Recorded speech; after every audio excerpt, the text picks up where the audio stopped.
Au nom d'Allah, le tout miséricordieux, le très miséricordieux. Ta-sin-mim.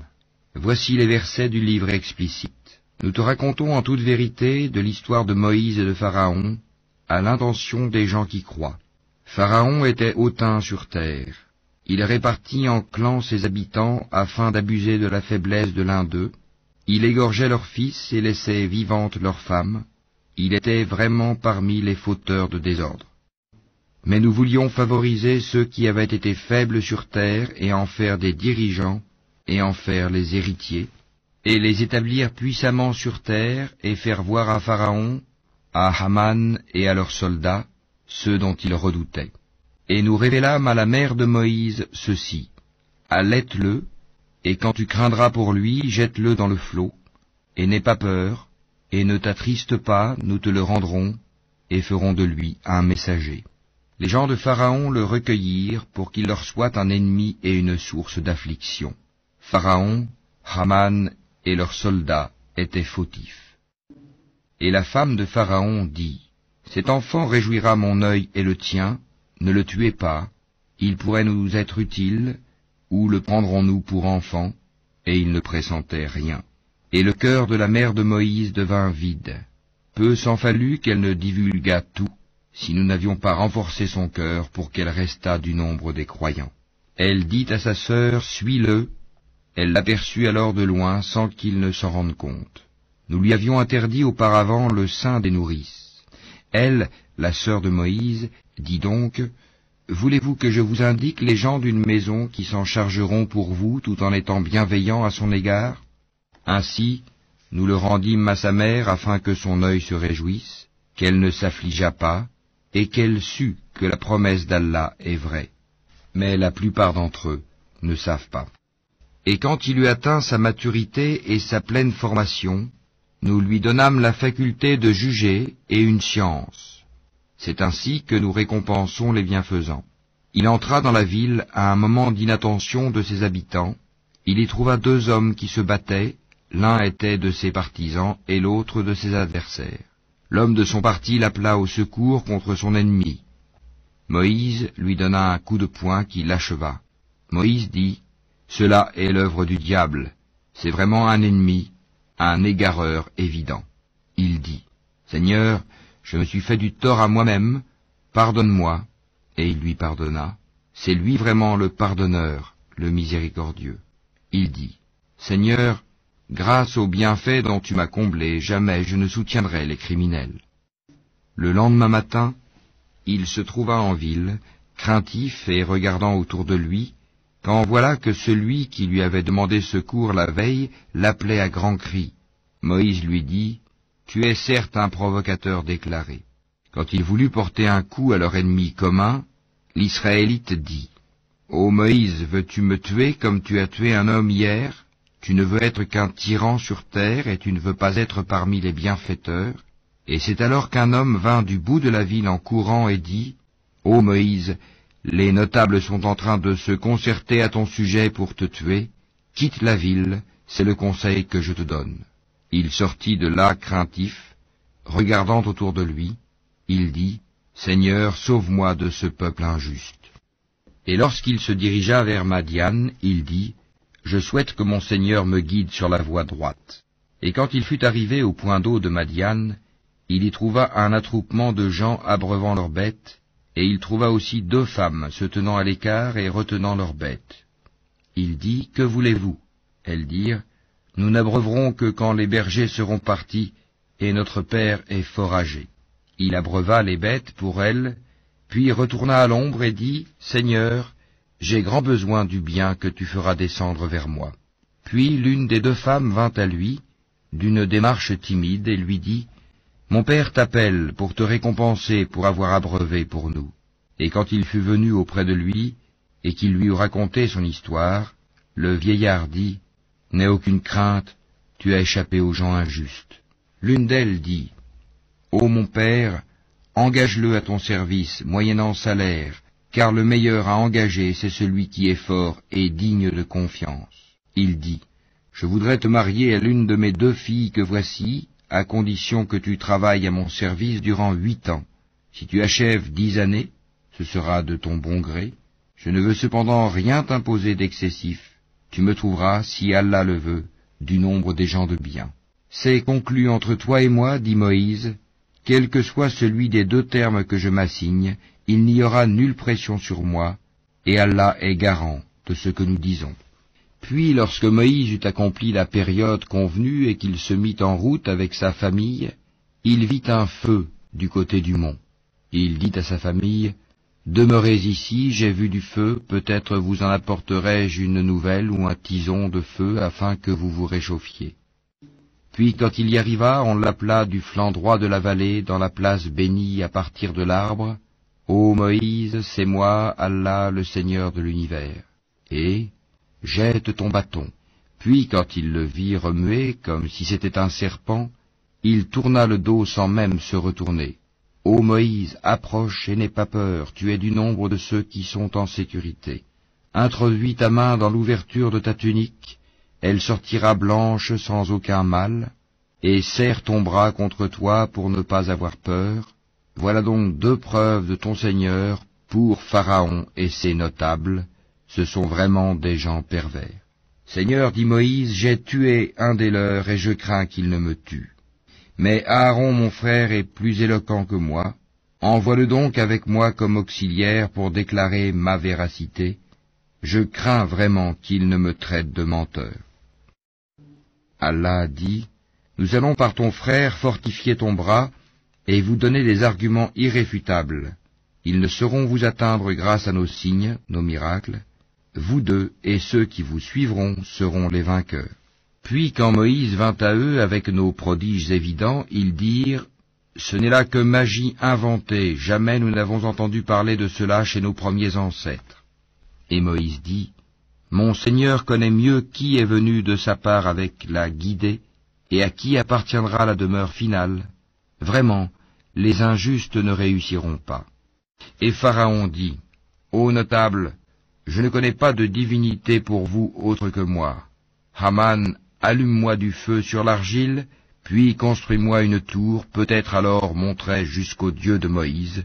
Je pense plutôt qu'il est du nombre des menteurs. » Et il s'enfla d'orgueil sur terre, ainsi que ses soldats, sans aucun droit, et ils pensèrent qu'ils ne seraient pas ramenés vers nous.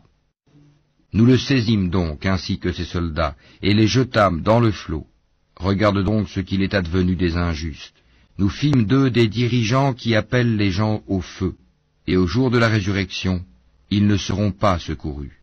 Nous les fîmes suivre dans cette vie ici-bas d'une malédiction, et au jour de la résurrection, ils seront parmi les honnis. Nous avons en effet donné le livre à Moïse, après avoir fait périr les anciennes générations, en tant que preuves illuminantes pour les gens, ainsi que guidée et miséricorde afin qu'ils se souviennent.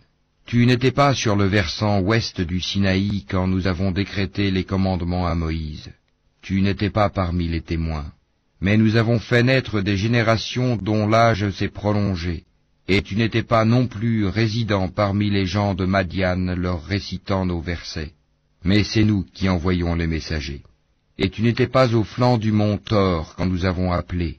Mais tu es venu comme une miséricorde de ton Seigneur pour avertir un peuple à qui nul avertisseur avant toi n'est venu, afin qu'ils se souviennent. Si un malheur les atteignait en rétribution de ceux que leurs propres mains avaient préparés, ils diraient, « Seigneur, pourquoi ne nous as-tu pas envoyé un messager ?» Nous aurions alors suivi tes versets, et nous aurions été croyants. Mais quand la vérité leur est venue de notre part, ils ont dit, si seulement il avait reçu la même chose que Moïse, est-ce qu'ils n'ont pas nié ce qui auparavant fut apporté à Moïse? Ils dirent, deux magies se sont mutuellement soutenues. Et ils dirent, nous n'avons foi en aucune. Dis-leur, apportez donc un livre venant d'Allah qui soit meilleur guide que ces deux-là, et je le suivrai si vous êtes véridiques. Mais s'ils ne te répondent pas, sache alors que c'est seulement leur passion qu'ils suivent, et qui est plus égaré que celui qui suit sa passion sans une guidée d'Allah. Allah vraiment ne guide pas les gens injustes. Nous leur avons déjà exposé la parole, le Coran, afin qu'ils se souviennent. Ceux à qui, avant lui, le Coran, nous avons apporté le livre, y croient. Et quand on le leur récite, ils disent, nous y croyons, ceci est bien la vérité émanant de notre Seigneur, déjà avant son arrivée nous étions soumis. Voilà ceux qui recevront 2 fois leur récompense pour leur endurance, pour avoir répondu au mal par le bien, et pour avoir dépensé de ce que nous leur avons attribué. Et quand ils entendent des futilités, ils s'en détournent et disent « À nous nos actions et à vous les vôtres, paix sur vous, nous ne recherchons pas les ignorants. » Toi, Mohammed, ne dirige pas celui que tu aimes, mais c'est Allah qui guide qui il veut. Il connaît mieux cependant les bien guidés. Et ils dirent, si nous suivons avec toi la bonne voie, on nous arrachera de notre terre. Ne les avons-nous pas établis dans une enceinte sacrée, sûre, vers laquelle des produits de toutes sortes sont apportés comme attribution de notre part? Mais la plupart d'entre eux ne savent pas. Et combien avons-nous fait périr de cités qui étaient ingrates, alors que leurs habitants vivaient dans l'abondance, et voilà qu'après eux leurs demeures ne sont que très peu habitées, et c'est nous qui en fûmes l'héritier. Ton Seigneur ne fait pas périr des cités avant d'avoir envoyé dans leur métropole un messager pour leur réciter nos versets. Et nous ne faisons périr les cités que lorsque leurs habitants sont injustes. Tout ce qui vous a été donné est la jouissance éphémère de la vie ici-bas et sa parure, alors que ce qui est auprès d'Allah est meilleur et plus durable. Ne comprenez-vous donc pas? Celui à qui nous avons fait une belle promesse dont il verra l'accomplissement, est-il comparable à celui à qui nous avons accordé la jouissance de la vie présente et qui sera ensuite, le jour de la résurrection, de ceux qui comparaîtront devant nous? Et le jour où il les appellera, il dira, où sont ceux que vous prétendiez être mes associés? Ceux contre qui la parole se réalisera diront, voici Seigneur ceux que nous avons séduits. Nous les avons séduits comme nous nous sommes dévoyés nous-mêmes. Nous les désavouons devant toi.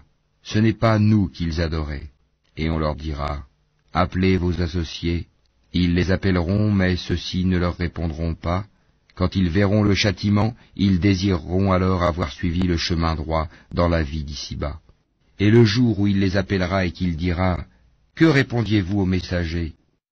Ce jour-là, leurs arguments deviendront obscurs, et ils ne se poseront point de questions. Mais celui qui se sera repenti, qui aura cru et fait le bien, il se peut qu'il soit parmi ceux qui réussissent. Ton Seigneur crée ce qu'il veut, et il choisit. Il ne leur a jamais appartenu de choisir. Gloire à Allah, il transcende ceux qu'ils associent à lui. Ton Seigneur sait ce que cache leur poitrine et ce qu'ils divulguent. C'est lui, Allah, pas de divinité à part lui. À lui la louange ici-bas comme dans l'au-delà. À lui appartient le jugement, et vers lui vous serez ramenés. Dis, que diriez-vous si Allah vous assignait la nuit en permanence jusqu'au jour de la résurrection? Quelle divinité autre qu'Allah pourrait vous apporter une lumière? N'entendez-vous donc pas? Dis, que diriez-vous si Allah vous assignait le jour en permanence jusqu'au jour de la résurrection? Quelle divinité autre qu'Allah pourrait vous apporter une nuit durant laquelle vous reposeriez?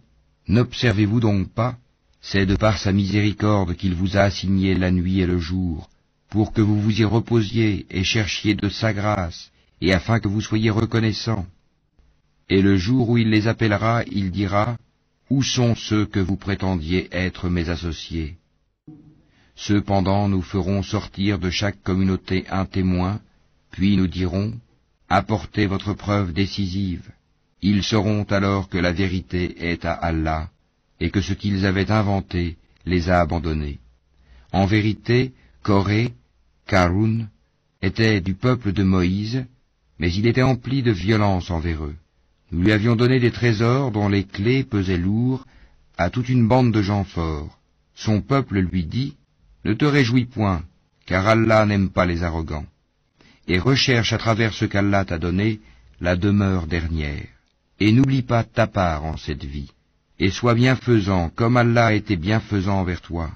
Et ne recherche pas la corruption sur terre, car Allah n'aime point les corrupteurs. Il dit, c'est par une science que je possède que ceci m'est venu. Ne savait-il pas qu'avant lui, Allah avait fait périr des générations supérieures à lui en force et plus riches en biens?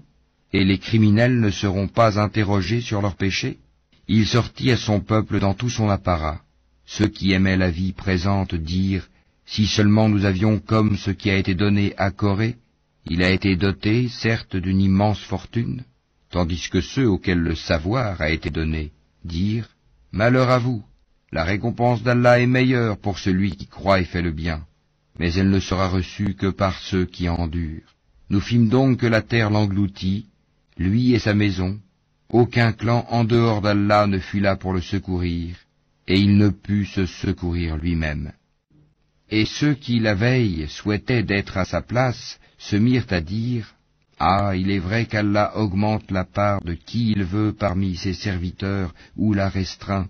Si Allah ne nous avait pas favorisés, il nous aurait certainement fait engloutir. Ah, il est vrai que ceux qui ne croient pas ne réussissent pas.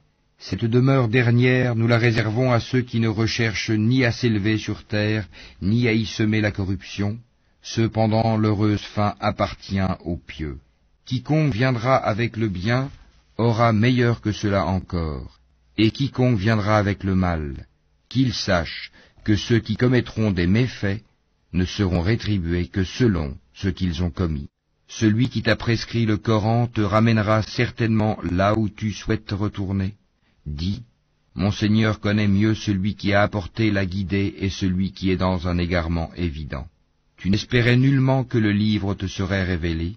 Ceci n'a été que par une miséricorde de ton Seigneur. Ne sois donc jamais un soutien pour les infidèles, et que ceux-ci ne te détournent point des versets d'Allah, une fois qu'on les a fait descendre vers toi. Appelle les gens vers ton Seigneur, et ne sois point du nombre des associateurs. Et n'invoque nulle autre divinité avec Allah, point de divinité à part lui. Tout doit périr sauf son visage. À lui appartient le jugement, et vers lui vous serez ramenés.